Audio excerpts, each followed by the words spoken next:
He raised a champagne glass, smiled at the crowd of 200 guests, and said into the microphone that my son-in-law came from real stock.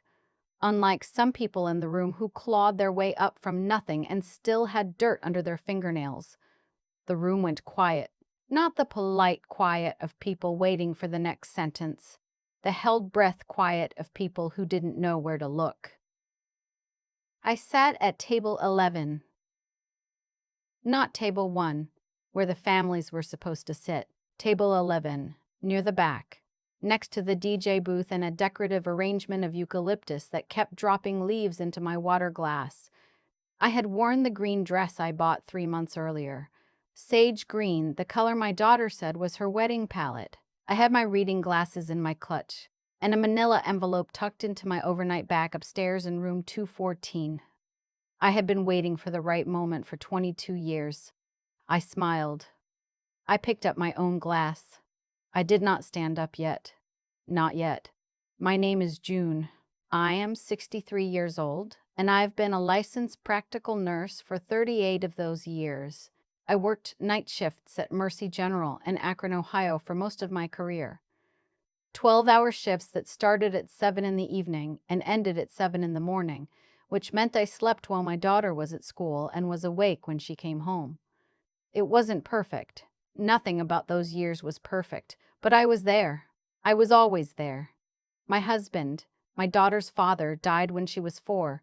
A scaffolding collapse at a construction site on the east side of town. He was 31 years old. He had been working for a subcontractor, a company called Meridian Build Group, and the investigation afterward found that the scaffolding had failed a safety inspection 2 weeks before the accident, but had been approved for continued use anyway. 3 men died. My husband was one of them. The settlement I received was $47,000 after attorney fees. That was it. That was what his life was worth to them. I put $40,000 in a savings account I didn't touch for 14 years. The rest paid for the funeral and kept the lights on for 3 months. I raised my daughter, her name is Chloe, in the house my husband and I had rented in the Firestone Park neighborhood. After the settlement money ran low, I picked up extra shifts. I learned to cut hair on YouTube so I could do Chloe's hair myself. We had a vegetable garden in the backyard that I tended every Saturday morning in my scrubs because I didn't have time to change clothes. I was not looking for sympathy. I was just living. You do what you have to do when there is no one else to do it. Chloe was a serious child. She did her homework at the kitchen table every afternoon. She wanted to be an architect. She drew floor plans on graph paper for fun. Redesigned the living room furniture twice a year. Once convinced me to let her knock down a non-load-bearing wall between the hallway and the dining room because she had read a book about open floor plans. She was 11 years old. I did not let her knock down the wall. But I loved her for asking. She got a partial scholarship to the University of Cincinnati. I used the $40,000 from that savings account to cover the rest of her first 2 years. She worked part-time at a campus coffee shop for the other 2. She graduated with a degree in architecture and a 3.7 GPA. I drove down alone on a Thursday morning and sat in the bleachers with a paper sign I had made the night before that said "Go Sholo" in green marker. I cried during the processional and didn't stop until we had shared a celebratory lunch at a diner off campus. She had the patty melt. I had the soup. It was one of the happiest days of my life. She met her husband 2 years after graduating. His name is Brandon. He is a structural engineer, which she found funny because of the wall incident when she was 11. He is a good man, quiet, thoughtful, the kind of person who sends thank you notes on actual paper. I liked him from the first time I met him. I still do. What happened was never about Brandon. It was about his father. His father's name is Richard Ashworth. He owns a commercial construction company based out of Columbus Ashworth Development Group. Residential subdivisions, commercial parks, a few city contracts for municipal buildings in central Ohio. He drives a black Escalade and wears a watch that costs more than my car. The first time I shook his hand, at a dinner Chloe arranged so our families could meet, He looked at my hand for a half second before taking it. Just a half second. But I noticed. I noticed because I had seen that look before. I had seen it 22 years ago in a conference room downtown when the attorney from Meridian Build Group slid a piece of paper across the table and explained that the settlement offer was final and non-negotiable. Meridian Build Group had been a subcontractor. The general contractor on that job, the company that had approved continued use of the failed scaffolding, the company with the actual liability, had been a firm called Great Lakes Commercial Construction. Great Lakes Commercial Construction was acquired by Ashworth Development Group in 2009. Richard Ashworth had been the operations manager at Great Lakes in 2002 when my husband died. I found this out not through any dramatic investigation. I found it out because 6 months after Chloe started dating Brandon, I looked up his father's name on LinkedIn out of ordinary curiosity, and I saw the employment history. Great Lakes Commercial Construction, 1998-2008. I sat at my kitchen table for a long time after I read that. My coffee went cold. The refrigerator hummed. I did not know what to do with what I was holding. I want to be honest about this part because it is the part I have gone back and forth on ever since. I did not tell Chloe. Not right away. Not that month. Not that year. I kept telling myself I needed to confirm it first. That I needed to be sure. That I didn't want to blow up her relationship over a LinkedIn entry that might mean nothing. I hired a researcher, a retired paralegal named Gwen who did this kind of work on the side, and paid her $800 to pull the public records. The safety inspection waiver. The internal approval signature. The timeline. The signature on the approval document authorizing continued use of the failed scaffolding in September 2002 belonged to Richard Ashworth, then operations manager at Great Lakes Commercial Construction. I put the documents in a manila envelope. I put the envelope in my bedside table drawer. I went to work that night and took care of my patients and did not say anything to anyone. Chloe and Brandon got engaged 14 months later. She called me from Brandon's apartment, crying happy tears, and I cried with her. And I told her I was so happy for her, and I genuinely was. And the whole time, part of my mind was in that drawer, next to my reading glasses and the photograph of my husband I keep on the nightstand. I still didn't tell her. I know how that sounds. I have spent a long time sitting with how that sounds. What I told myself was this: the legal window had long closed. There was no lawsuit to file, no criminal charge to bring. The statute of limitations on the civil case had run out years ago, and nothing in the documents I had constituted evidence of a crime that could be prosecuted now. Richard Ashworth had signed a paper that said a scaffolding system was safe when it wasn't, and 3 men died, and he had faced no meaningful consequence, and there was nothing the legal system was going to do about it in 2024. What I had was history. What I had was truth. I was waiting to understand what to do with it. What I did not anticipate was that he would give me a reason to use it. The wedding was held at a vineyard outside of Columbus in early October. It was a Saturday.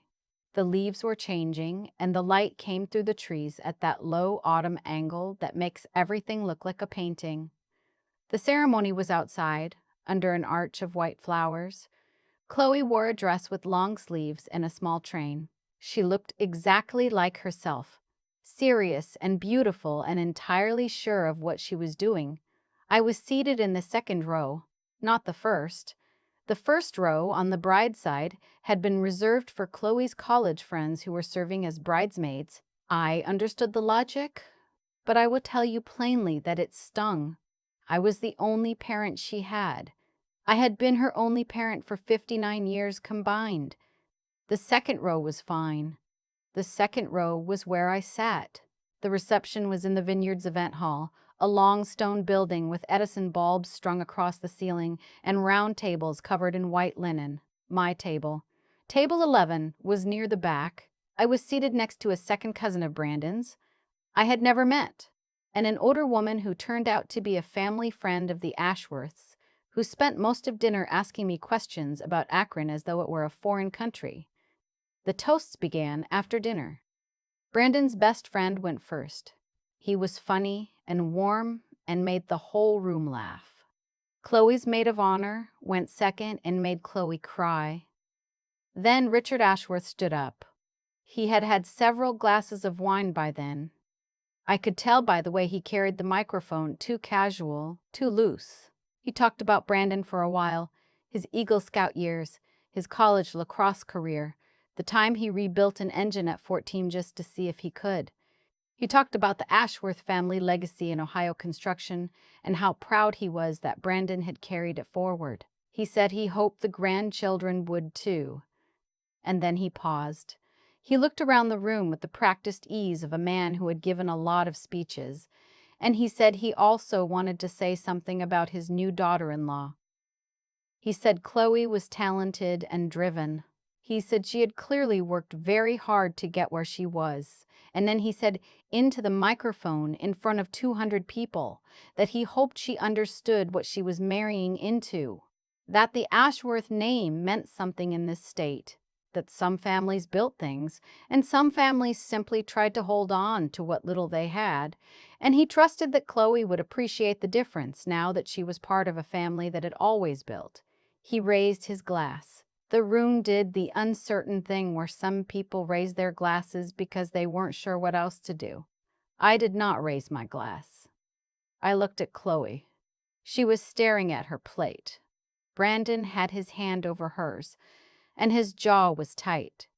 He had not known his father was going to say that. I could see that clearly. I looked at Richard Ashworth. He was already settling back into his chair, satisfied. A man who had said what he wanted to say in a room full of people who weren't going to contradict him. And I thought, all right, now. I stood up. I did not have a microphone. I did not need one. 38 years of night shifts in a hospital will teach you how to project your voice across a room when you need to be heard. I said, "Excuse me. I'd like to say something." The room turned. Richard Ashworth looked up. His expression was the polite, slightly bored expression of a man waiting to be impressed. I said, "My name is June. I'm Chloe's mother. I raised her by myself, starting when she was 4 years old, after her father died in a worksite accident in Akron in October of 2002. I let that sit for a moment. I watched his face. I said, the scaffolding that collapsed that day had failed a safety inspection 2 weeks earlier. The approval to keep using it anyway, the signature authorizing that decision, belonged to the operations manager of the general contracting firm on that job. I watched the color leave his face. Not slowly. All at once, like someone had reached over and turned down a dial. I said, that firm was Great Lakes Commercial Construction. The operations manager who signed the approval was Richard Ashworth. The room was so quiet I could hear the Edison bulbs. I said, I'm not standing up here to ruin anyone's evening. I'm standing up because he just looked at my daughter and told her she comes from people who only hold on, while he comes from people who build. And I want everyone in this room to know exactly what he built his career on." I picked up my clutch from the back of my chair. I looked at Chloe. She was looking at me with an expression I didn't know how to read. Not anger. Something more complicated than anger. I said, "Chloe, I am so sorry I didn't tell you sooner. You deserved to know years ago. That was my failure and I own it." Then I sat down. What happened next is not dramatic in the way television has trained us to expect. Richard Ashworth did not confess. He did not weep. He stood up and started to say something about old business and litigation history and how this was neither the time nor the place. But his wife put her hand on his arm and he stopped. Brandon left the table. I watched him cross the room and go through a side door. Chloe followed him 2 minutes later. I sat at table 11 and finished my water and waited. Brandon's best friend got up and asked the DJ to put something on. And after about 60 seconds, the room began to slowly, awkwardly restart. People talked in low voices. The servers came back with dessert. Someone laughed at something, too loud and too soon, and that seemed to break the spell enough for conversations to resume. A woman I didn't know came over and put her hand briefly on my shoulder without saying anything. I appreciated that more than I can explain. Chloe found me 40 minutes later, on the stone patio outside. She had her heels off and was carrying them in one hand. She sat down in the chair next to me and we looked at the vineyard together for a while without talking. She said, "I didn't know." I said, "I know you didn't." She said, "Did you always know? About his dad?" I told her the truth. I told her about finding the LinkedIn page 6 months into her relationship with Brandon. I told her about Gwen and the $800 and the manila envelope in my nightstand drawer. I told her I had been trying to figure out the right thing to do with information that had no legal use, but carried a weight I didn't know how to put down. She was quiet for a while. Then she said, "You could have told me." I said, "I know, I should have. I was trying to protect you and I made the wrong call. I'm sorry." She looked at her heels in her hand. "Does Brandon know? Did you tell him?" I said I had not. I said that had never been my intention. I said Richard Ashworth was Brandon's father and that Brandon was a good man who had nothing to do with what happened in 2002, and nothing I had said tonight was meant to damage that. She said, "He's going to find out everything now." I said, "Yes, I'm sorry about the timing. I should have done this differently." We sat there. The music came through the stone wall, muffled and soft. An old song, something with a slow tempo. She said, "Daddy died, and you just kept going." I said, "I didn't have a choice." She said, "You had choices. You chose me every single time." I didn't say anything. I looked at the vineyard. She put her hand over mine on the armrest. She didn't say anything else either. We sat there like that until Brandon came out through the patio door looking for her. He saw us and stopped. He looked at me for a moment. He said, "My father is leaving. He wants to talk to me tomorrow. Is there anything else I should know? Before tomorrow?" I said there was a manila envelope in my bag upstairs in room 214. I said he could have it if he wanted it. I said I was sorry to give it to him on his wedding night. He stood in the patio doorway for a long moment. Then he said, "Can I go get it now?" I gave him my room key. The drive back to Akron the next morning took 2 hours. I stopped at a rest stop outside of Mansfield and had a cup of coffee from a vending machine and sat in my car looking at the highway. The sun was in my eyes and I didn't bother with the visor. I just sat there. My phone buzzed. It was a text from Chloe. "We're okay." Brandon and I talked all night. He wants to meet with his father this week. He read everything in the envelope. He's not okay, but he will be. "Call me tonight?" I texted back, "I'll call you at 7. Then I put the car in drive and pulled back onto the highway. The thing about carrying something for 22 years is that you get used to the weight of it. You build your posture around it.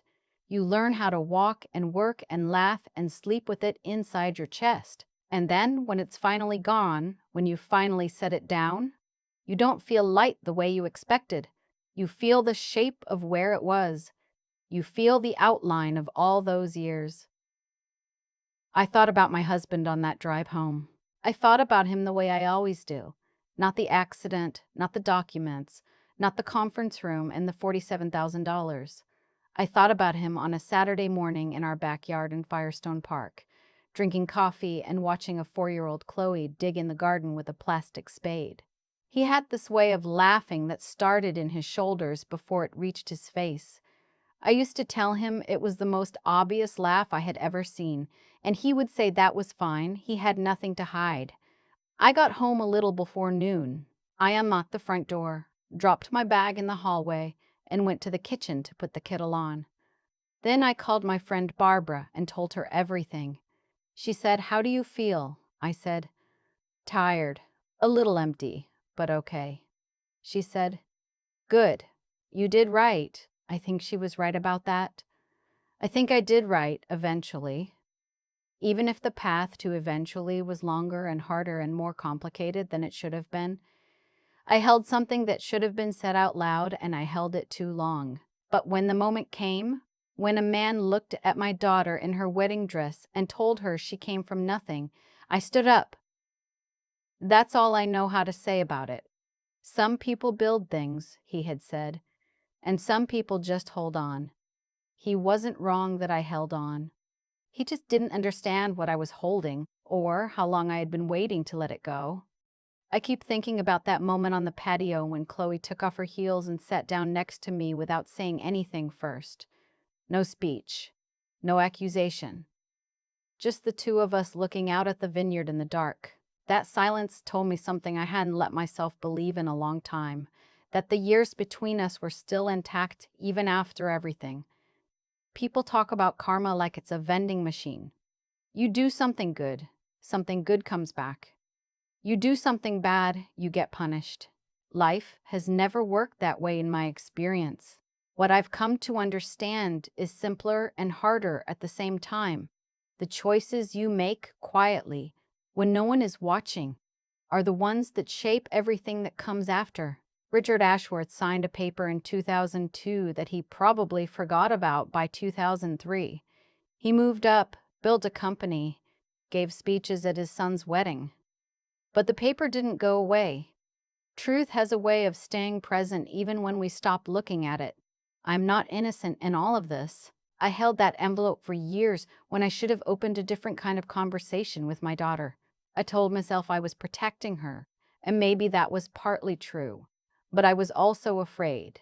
Afraid of what it would do to her relationship. Afraid of disrupting the happiness she had finally built for herself. That fear was understandable. It was also a failure of honesty, and I own that. The right thing done too late is still better than silence, but it carries a cost. Chloe deserved to know sooner. I learned it the hard way. What kept me going through all of it, the night shifts, the lean years, the weight of what I was carrying, wasn't courage in any dramatic sense. It was something quieter. It was the decision, made over and over again in small moments, to keep my word to myself, to do the next right thing even when I was exhausted, to not let what happened to our family turn me into someone bitter or careless. That's not noble. That's just how you survive with your conscience intact. And then there's the matter of knowing what you're actually holding. I could have dismissed what I found on that LinkedIn page. I could have told myself it was old news, someone else's problem, too complicated to touch. Instead, I hired Gwen and paid $800 I didn't have to spare. And I read every document, and I let myself understand what the truth actually was. That kind of clear-eyed thinking, refusing to look away from something just because it's uncomfortable, is what made it possible to stand up in that room and speak with any authority at all. You can't defend something you haven't fully faced yourself. Chloe texted me the morning after the wedding. Brandon read everything in the envelope. He wanted to meet with his father. They were okay. I pulled back onto the highway and drove home to Akron. The same house, the same kitchen, the same kettle on the same burner. Some things don't change, but I sat down at that table, and for the first time in 22 years, the drawer in my nightstand was just a drawer. That's what it feels like to finally put something down.